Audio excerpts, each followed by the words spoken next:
Good afternoon, good morning, good night, wherever you are, whatever you're watching. This is our pick'em for this week. Paul Catalina, JD Vaquel from the Big 1-2, brought to you by Shorty's Pizza Shack. Last week, our pick'em, I was worried for a minute. JD picked up a game on me because he picked Baylor to beat Oklahoma, and I did not. But JD also got caught chasing points, which you never do too early in the game, JD. You Case the Daggies. What you went for was you went for two when you didn't need to. Yeah. And it puts you behind the 8 ball. Well, West Virginia loses again. And I retain my same lead going into this week. But some interesting things and shake-up in the Big 12 with Baylor's win over Oklahoma last week puts Oklahoma squarely in the firing line of they can't lose again. And they have a team that just lost on a 62-yard field goal that's not going to be happy, and a tough one coming into Norman. Since you stayed in the same spot, I'm going to let you pick first again. I appreciate that. Well, starters, I don't like the matchup for Oklahoma at all. I mean, you think about teams that they have had a tough time with. Kansas ran the football on them. Baylor ran the football on them. Iowa State's going to try to do the same thing. Think about Iowa State, but I know better. I'm going to go with Oklahoma, not chasing points this time. I think they rebound. Lincoln Riley gets them right. Caleb Williams rebounds. Big bounce back week for Oklahoma. I think Oklahoma still has one more loss on them, but I think that happens not this week, but next week in Bedlam. I am taking the Sooners to win that one. Hard for me to see them losing 2 games in a row in the regular season. And look, there might wind up being a Bedlam rematch the very next week if things fall that way. But I don't see Oklahoma losing 2 in a row. I don't see Caleb Williams playing that poorly 2 weeks in a row, although he has a tough defense to do it against. Yeah, I got my heart racing there for a second. Yeah. Pick Iowa State. No, not yet. No, I'm not there. Now, this one's a tough one to pick because West Virginia is not really that good of a team. But they're playing better than Texas right now, and they are at home, which is a tough place to play in Morgantown. Texas appears to have given up on this season. Bijan Robinson is out for the rest of the year. The quarterback play is not great. Now, I think Casey Thompson's a much better player overall than Hudson Card is right now. So many things they've got to figure out in Austin, and one of them's going to be how do you fix that defense? There's a lot. There's a lot. Chalk talks about it this week on the Big 1-2. Look, I got to go with the Mountaineers in Morgantown, and I just think Texas has given up on the season. Yeah, there needs to be an absolute cleansing via the transfer portal. Like Bo Davis from last week should feel very much validated after going off on that bus. They got bigger problems than UT. Country roads, take me home. I'm going with West Virginia as well. Just Texas, I think, it just looks like they've given up, and it's unfortunate to see, but that's the reality right now. Tough road trip to Morgantown. Well, and the reason that Texas appears to have given up on the season, and this is not to knock the effort that the Kansas Jayhawks made in Austin last week, which was an all-timer for them, winning with a third-string quarterback, scoring 57 points, doing it with a guy who's never played an offensive snap. Catching that 2-point conversion. It's a beautiful, wonderful story for Kansas. This week they play TCU, a team who got thumped by Oklahoma State just a week after having a magical season-defining victory against Baylor. I don't know, JD. I'm a little bit weird on this one. I'm going to let you go first. Really? Are you? Okay, so we may disagree here. Okay, so here's my thing. Kansas just gave their heart and soul to last game. They're drained. I think this is a tough spot for them. I don't think that it's necessarily a blowout, but I think that TCU just has too many horses for Kansas. Kansas is going to be a good team down the road. And I said good, not great. I'm not competing for Big 12 titles. They're going to turn that program around, have a different outlook in the college football world, but they gave their best shot to Texas last week. I think we see that in this game. TCU rolls. Yeah, I think that, when you go for 2 in the first overtime, I know there's not 11 overtimes anymore, but when you go for 2 right out of the gate, it shows you how gassed they were, and you saw how gassed Kansas was. I don't think a team like Kansas was just going to have a lot of depth, just rebounds in a week from playing a game that epic and long. And not just long, like they're all 60 minutes, and that was just one overtime, but that's a long game for a team like that just has to keep in a lot of emotion. I think TCU bounces back, but wouldn't be surprised to see Kansas play with a lot of heart in this one. Yeah, 113 points in that game. They've got to be drained. I'm excited about the way they're trending right now, though. Lance Leipold's the guy for the job. Yeah, absolutely. And again, just leave him alone. Leave him alone for 5-6 years. Yeah. Like you're not 2 years away from fixing this thing.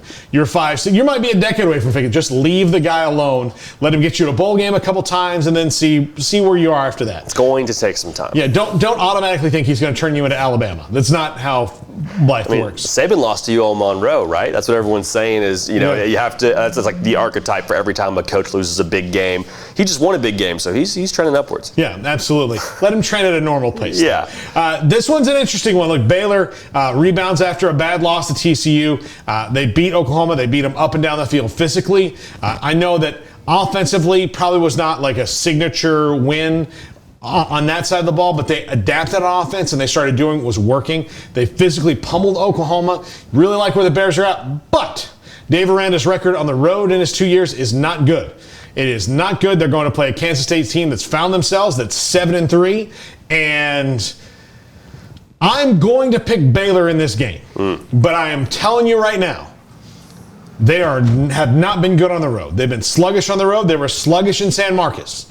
They were sluggish in Stillwater. They were sluggish in Fort Worth. The only place they weren't sluggish, Lawrence, Kansas, and that's a place where no one is sluggish, but apparently the Kansas Jayhawks most of the time. But they've not been good on the road. It worries me, but that was a signature win for Dave Aranda last week. I'm taking the Bears, and in what is going to be a very close, very physical game. Yeah, we're on the same page. In terms of how they match up, Kansas State's going to make it tough for Baylor to run the football. They're going to be after Gary Bohannon all day long. They're going to bring a tough pass rush. They're going to come to play, especially at home. If this game's in Waco, maybe you feel a bit better about it if you're a Baylor fan. I think Baylor wins the game, but like you said, it's going to be a tough, hard-earned win, especially after the letdown, in this letdown spot after they gave their best shot to Oklahoma. So a Baylor team that is still, I think, maturing, but we're going to see a lot about them in this game on their trip to Manhattan. So if they can force Kansas State to be one-dimensional and force them to try and throw the ball with Skylar Thompson, could be a good day for the Bears. Yeah, Kansas State, one of Baylor's 2 wins last year. Yeah. So they probably have that sticking to their craw a little bit as well. But that was right when both those teams had been ravaged by COVID. So we didn't get to see what really was Baylor and Kansas State. We do this year with Dave Aranda and Chris Kleiman. I'm looking forward to it. Now to Oklahoma State and Texas Tech. This one right here, Texas Tech, miracle win, 62-yard field goal. That does not happen in college football. That was an unbelievable kick, an unbelievable moment. It feels like there's some juice behind them. They're bowl eligible now with Joey McGuire taking over as head coach at the end of the year and the kind of the energy he's brought there. All that being said, JD, and I think you and I will agree on this, what these guys did to these guys was very impressive. This is my new favorite to win the Big 12. They probably should have been 3 or 4 weeks ago. I was still maybe a little hung up on Oklahoma. But what Oklahoma State is doing right now, running the football, playing defense, I am pokes all the way in this one, and it probably won't be that close. Yeah, like you said, a lot of reason for excitement for Texas Tech, kind of getting some juice. People be bowl eligible and still not have your head coach. I mean, that's great. Party in Lubbock when Joe McGuire gets there. Oklahoma State is the Big 12's best chance to make the college football playoff. I know this team exists. They're going to have a tough time with Oklahoma State when they get to play them. Oklahoma State's going to roll the run game of Jalen Warren. And I apologize to Pokes fans because the entirety of this season, have been down with Spencer Sanders.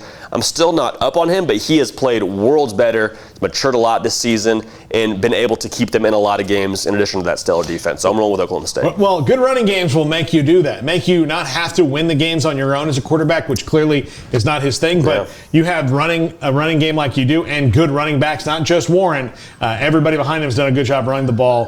Protect him, make him only have to throw the ball 25, 28 times a game.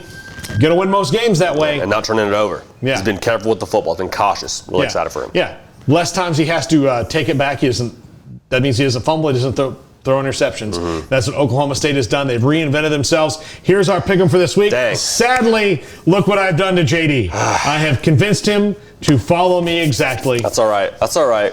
Bowl season, we're waiting for it, but we're just going to buy our time, try and pick some winners. I'm trying to go down any weeks, I guess. So that's fine. You know what? Like and subscribe. Share this video. Put it on your Facebook page. Put it on a Reddit thread. I don't care where you put it. Put it somewhere. Share it around the world. We'd really appreciate it. Like and subscribe to CFB with JD and, of course, 365 Sports pages when you get a chance, which should be right now because you're on YouTube watching this. How else are you doing it? It's not like it's coming into your brain. That's a good point. Do you think you're better than me because you know how the internet works? You're not. All right. Thanks for listening and watching whenever you do, in spite of that insult I just threw at you people. But we'll be back. Big 1-2 every Wednesday right here on 365 Sports. Have a great weekend, everybody.